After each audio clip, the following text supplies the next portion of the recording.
So kalimera mga kababayan, El Piso na Istioli Kala. At narito na naman po ako, si Rafaelo, at nagsasabing magandang umaga po sa inyong lahat. Ngayong araw po na ito, ito po ay para doon sa agency na Flix Idea. Kung legal daw po ba siya o hindi, no? So base po sa mga nalalaman ko, sila po ay isang legal na consultation agency dito sa Greece, ano. So legal po, ang business na to ay legal. Meron po silang lisensya sa Greece, no. Ang wala lang po sila ay ang accreditation po ng Migrant Workers Office.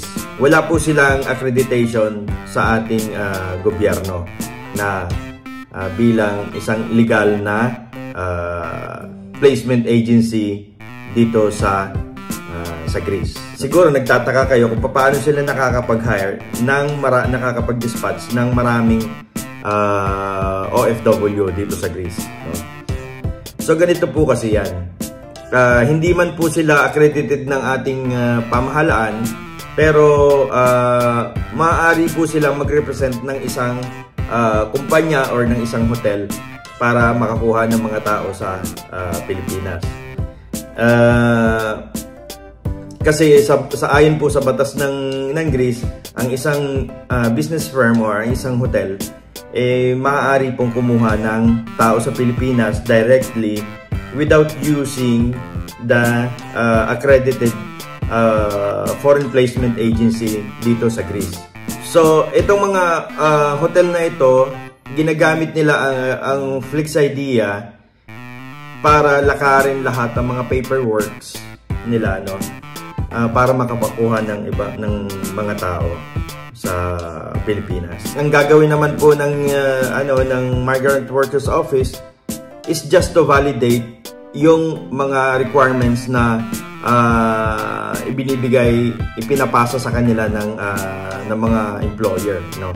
So yan ang pina-facilitate nila, and then bibigyan nila ng approval kung tama naman po yung mga requirements na ipinasa nila. Yun po ang proseso ng pag-hire nila dito. So para doon po sa mga nagtatanong sa akin, kung legal po ba itong Flix Idea, sila po ay legal na opisina dito, na consultancy office. Pero hindi po sila accredited na foreign placement agency ng ating pamahalaan, no, ng ating Philippine Embassy.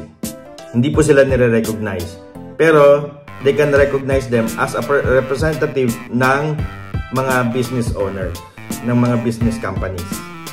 Okay? Sana po sa pamamagitan ng mga video ko nakakatulong ako sa inyo sa pagbibigay ng impormasyon, at para maputol na rin itong pagpapahirap ng mga mismong kababayan pa natin, ano, yung mga naniningil sa kanila ng malalaking halaga. Sana maputol na ito, no. May balita ngayon na medyo bumaba na yung bayaran sa mga placement fees, no. Meron ng 3,000, meron ng 300K, meron ng 270K, iba-iba kaya nga depende po yan sa agency na pinapasukan ninyo. At sana po manatiling ganito or bumaba pa, ano, para naman medyo mabigyan tayo ng mas marami pang mabigyan ng oportunidad na makapunta rito sa Greece. So yun lamang po, at maraming salamat po sa inyong lahat. Ito pong muli si Rafaelo, papaalam mula sa Greece.